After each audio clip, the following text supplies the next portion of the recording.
নাটক থেকে কিন্তু আমরা অনেক কিছু শিখতাম।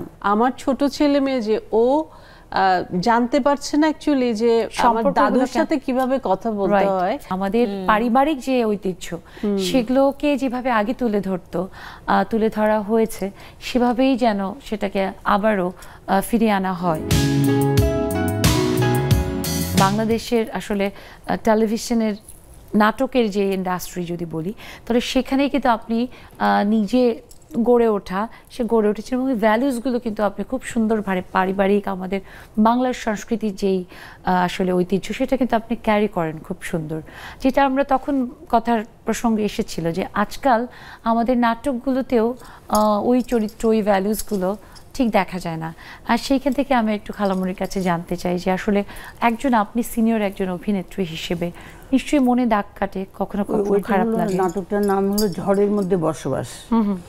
শিল্পী ছিলেন ফেরদৌসী আপা, মোস্তফা ভাই ছিলেন।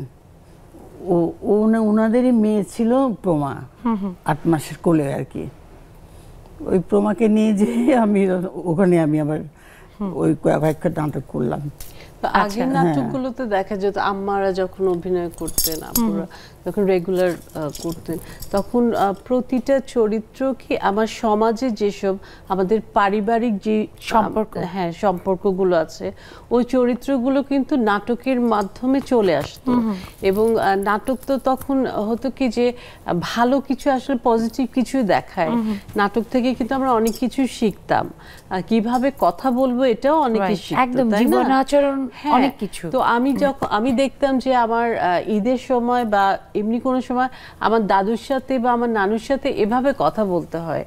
হ্যাঁ, তো এটা আমি দেখছি, তখন আমি ভেবে নিচ্ছি যে এটাই নিয়ম।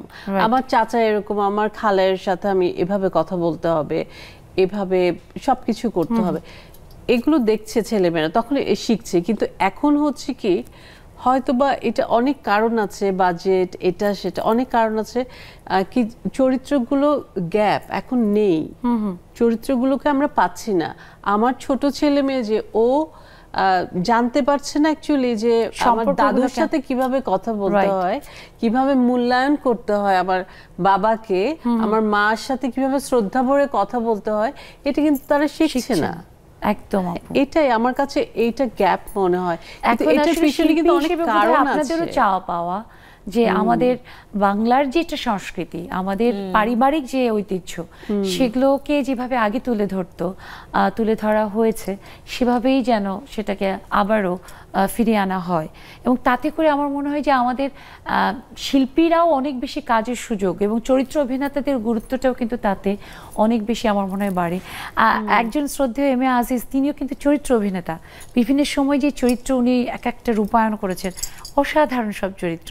এখন সেই রকমের চরিত্রগুলো কই সিনেমা নাটকে আমরা কিন্তু দেখি না, মানে খুব এই জায়গাটা একটা বড় গ্যাপ।